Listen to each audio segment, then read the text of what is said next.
horn on a caboose in this car isn't even that iconic red.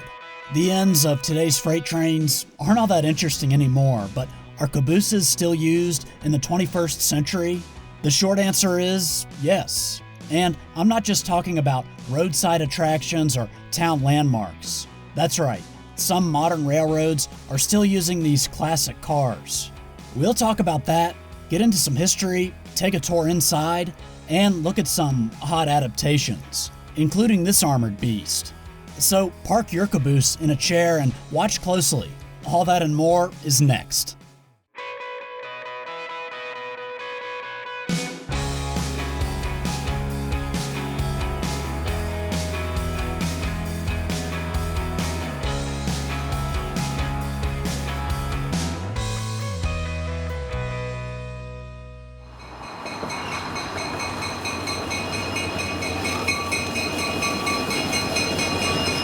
You know, as rail fans, we're often focused on the front of the train, especially if there's a heritage unit or special paint scheme involved.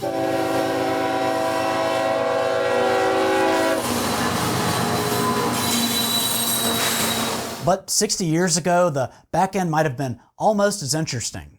Cabooses came in different shapes, sizes, and colors, and were often treated as rolling billboards by the railroads that operated them. These days, all we get at the end of a train is a little box or maybe even just a red flag. But fortunately, not every caboose has been retired just yet. The one I'm about to show you probably looks like it should be decommissioned, but it actually has an important role to play in daily operations. The sun is starting to rise over Athens, Georgia. It's a cool morning in September 2024, but the rail here is about to get hot. A mixed freight is passing through, bound for Atlanta and beyond.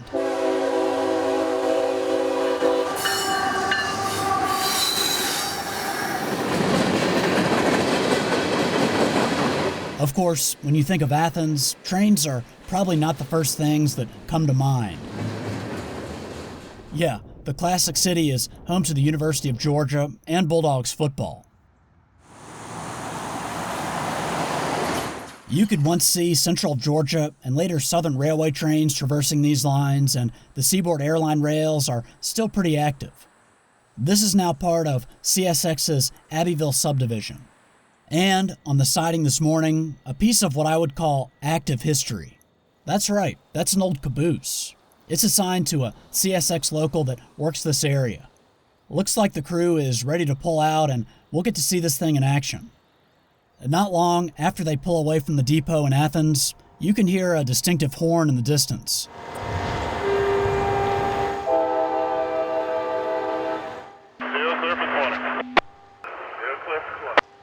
Over the radio, the conductor is acting as the engineer's eyes and ears, calling out how many cars they're clear for as they reverse. This is one of the ways railroaders measure distance. And here they are with a little harmony going on between the locomotive horn and the horn on the caboose.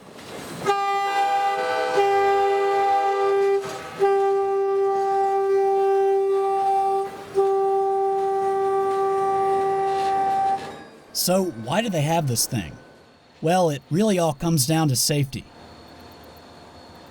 It's actually very common to see crew members riding on the end of a car as a train reverses. Honestly, it's a job requirement for a conductor. But the circumstances here are a little different. These reverse movements can cover fairly long distances and go over several crossings. Now, it's probably more accurate to call this car a shoving platform and not a caboose. As you can see, many of its windows have been plated over. The interior has also been gutted, and crew members are supposed to ride on the outside. I've caught this thing a couple of times in Athens. It reminds me more of an art project than a piece of functioning rail equipment, but it's still really cool to see it on the back of a train. What we just saw is called a bay window caboose, and we'll actually be spending the night in one later in this video. This caboose also features a bay window, but on a shorter body with long end platforms. Today, this caboose has been sealed up and converted into a shoving platform, although I don't think it's turned a wheel in quite a while. CSX is also using this bay window on a continuous welded rail train, although I'm not sure what's in there. And check this out. The company keeps a caboose at the entrance of its training center in Atlanta. Now, before we look at more modern cabooses, we need to talk about what they were originally built for. Cabooses started appearing in the early to mid-1800s. Early cabooses were made of wood and called bobbers. They were rough riding and only had 2 axles. Before automatic air brakes, brakemen riding on board a caboose would wait for a signal from the engineer to climb on top of the train and manually apply the brakes on each car. Railroad workers could easily step off the car to help with switching, and its cupola on top provided the perfect vantage point to monitor a freight train for any signs of trouble. Like, for example, a journal box that may be overheating and could catch the train on fire. Cabooses also displayed marker lights, officially making the train a train and not just a cut of cars. But one of the caboose's main roles was to serve as a rolling office where the conductor could handle the train's paperwork. Inside, the caboose had everything the crew would need on a long journey. Amenities included a bathroom, stove, beds, and a desk. The crews would often decorate the cars, although I'm not sure if these personal touches would be allowed in the workplace today. This was essentially a home away from home. Cabooses also housed tools the railroaders might need to fix problems while on the job, and they could monitor the train's brake pressure and activate the brakes in an emergency. This caboose, which was used until the 1970s, had its own water supply and even electric lights and a refrigerator. Its electricity was supplied by a generator mounted to one of the car's axles. Here's an example of that contraption on a different caboose. Just above their living space, crew members could easily climb into the car's cupola to get a good look at their train. Cabooses came in many different shapes and sizes, and the cupola design is probably the most well-known. But bay window cabooses had some advantages. These cars allowed crew members to look at the sides of a train, and their view wouldn't be blocked by a tall freight car. It also increased safety since they no longer had to climb up into the cupola and risk falling due to a train's slack action. Eventually, wide cupola cabooses were developed, allowing crew members to look over and to the side of a train. Of course, some odd designs also appeared over the years. It looks like the U.S. Army made this caboose from an old boxcar. The Georgia Railroad also did something similar. And I'm not sure what you'd call this car that was used in Cuba. Combines also emerged for mixed trains that hauled both freight and passengers. If you didn't know, different companies had different names for their cabooses. In Canada, they were called vans. Some railroads called them way cars, and the term cabin car was also used. No matter what they called them, I'll bet the railroaders of the past couldn't even imagine some of the ways cabooses would be used in the 21st century. I mean, check out this caboose on stilts promoting the Casey Jones Motel in Jackson, Tennessee. And how about this caboose motel in California? But although they may look a little different, there are still some cars out there that are essentially still doing what they were designed for. You know, high and wide movements on the railroad aren't all that uncommon, but the bigger the load, the more people need to be watching it to make sure the journey goes smoothly. This huge Siemens Energy load travels on a special depressed center flat car.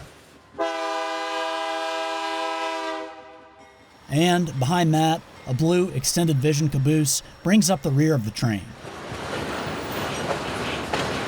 It belongs to Frocht USA.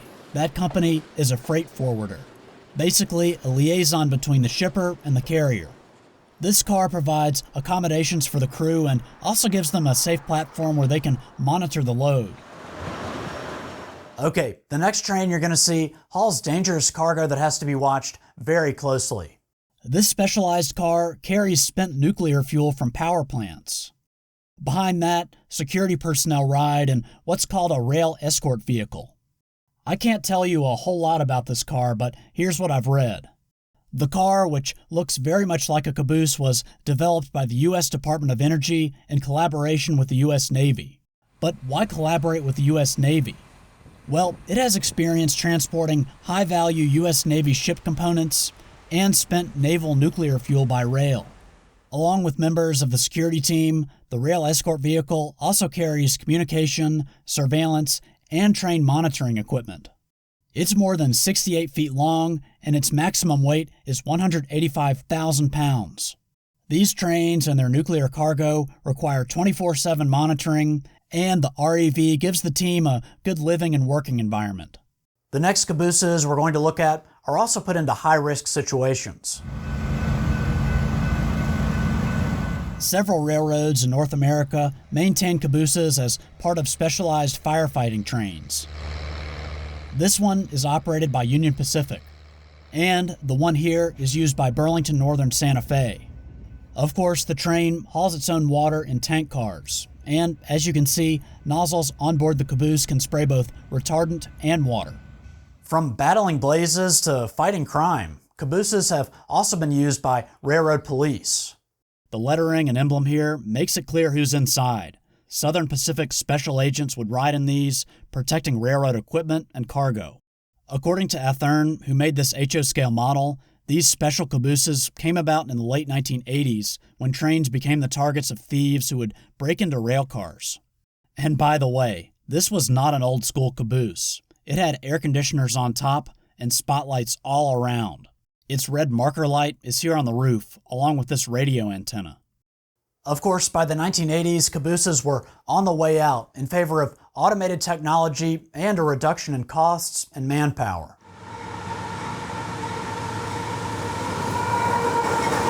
Inspection duties during a train's journey can now largely be carried out by wayside defect detectors. They can let crews know about problems with things like hot boxes or hot bearings or dragging equipment. CSX Equipment Defect Detector, milepost 564.0. No defects. No defects. Total axle 136. End of transmission. Widespread use of roller bearings also reduced the risk of fires while a train is underway. This was once a common concern in the days of journal boxes that could become dried out and overheat. As for the train's crew, brakemen are now uncommon, and the conductor rides up front in the locomotive, and most paperwork is computerized.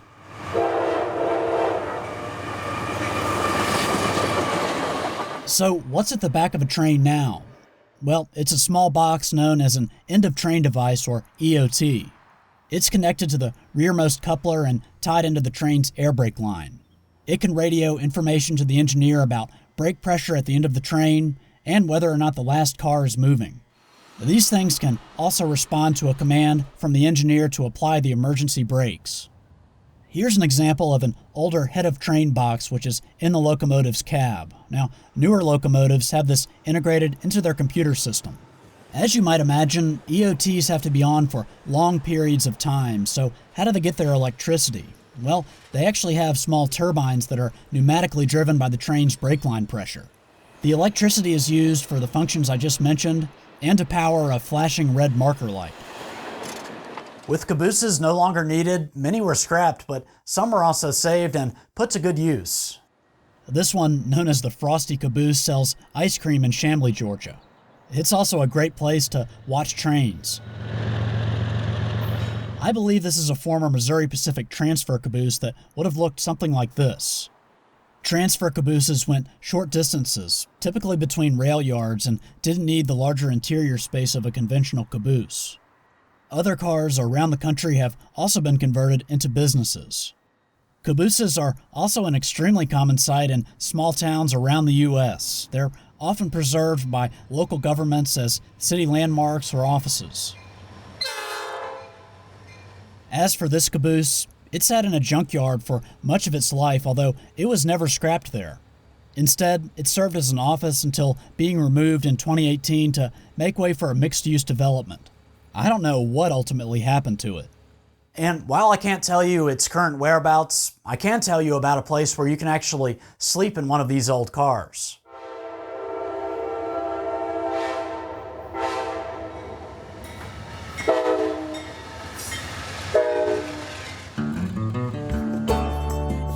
Folkestone, Georgia, a rail fan's paradise.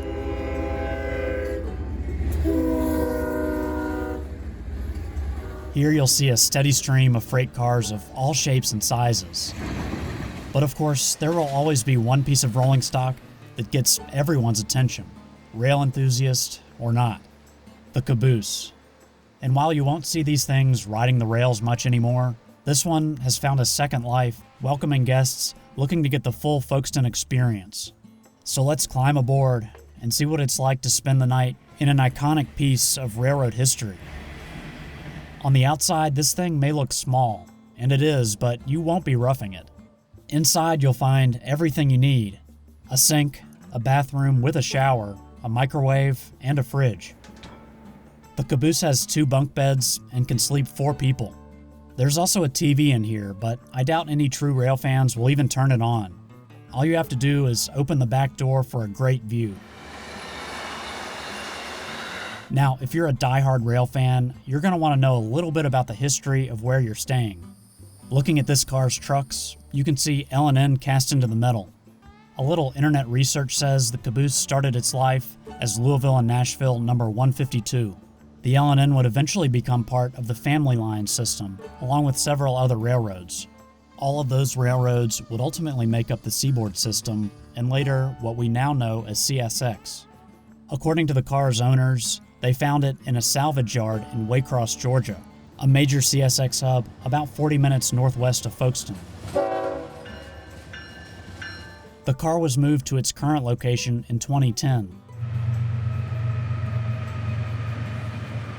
Whether you're a rail fan, a history buff, or you just want a break from standard hotel rooms, this old caboose will be a memorable experience for anyone looking for a nostalgic adventure.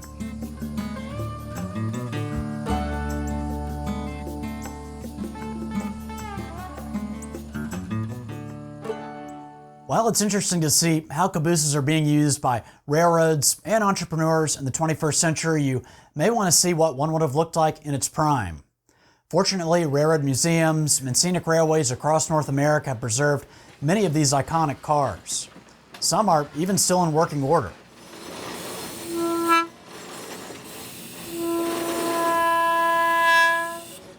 Meanwhile, outside the museum gates, the classic cabooses of the 20th century are certainly missed but not forgotten. You just have to know where to look. Anyway, that's it for now. As always, thanks for watching, and I'll see you next time.